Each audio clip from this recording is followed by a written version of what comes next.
Ever wondered what it takes to turn water into whiskey? Then let me take you on a journey to show you how this plentiful Scottish resource is transformed into the world-famous water of life. Come with me.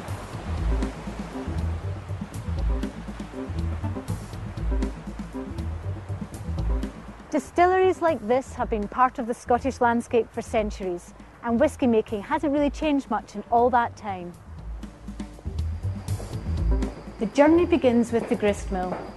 This machine grinds down the malted barley stored above before it travels to the mash tun. The next step takes us to where the two elements, barley and water, come together. Follow me. This is where the water comes in, mixes with the grist and gets stirred together. When the crushed barley has been mixed with hot water, it's over to the washback. It's at this stage you begin to catch that distinctive Scotch whisky smell. This is where the fermentation begins. With the addition of yeast, the cereal sugars are turned into alcohol, a low-strength alcohol called wash. Take a look. It's all now taking shape, and a really crucial part of the process begins in these stills. You might recognise them.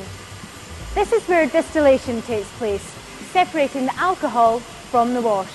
The copper stills are at the heart of every distillery, acting like large copper kettles.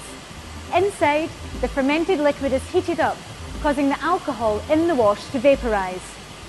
This vapour then travels up to the top of the still and across to the condenser, where it cools down and turns back into liquid. Now we have spirit in its natural state. But to make Scotch whisky, we've still a bit further to go. Come with me. To ensure only the best part of the spirit becomes Scotch whisky, it passes through a spirit safe. This valuable box is kept tightly locked, so only the stillman can check for the strength and quality of the spirit, saving the middle cut or heart of the distillation to go forward. Now the maturation process begins. The new distilled, colourless spirit is collected and goes to be filled into oak casks. These are not just any oak casks. They're special hogsheads made from empty former American bourbon casks or larger Spanish sherry butts. It's from the wood the whisky draws its golden colour. Each batch is then labelled and carried off to huge warehouses where they sit by law, maturing for a minimum of 3 years. But most Scotch whisky lies in the cask for 8 years or more. Once fully matured, the spirit, now Scotch whisky, can be bottled or blended with other Scotch whiskies from other distilleries. The blending process is very delicate and requires expert skill. Once bottled, it's ready for distribution around the world.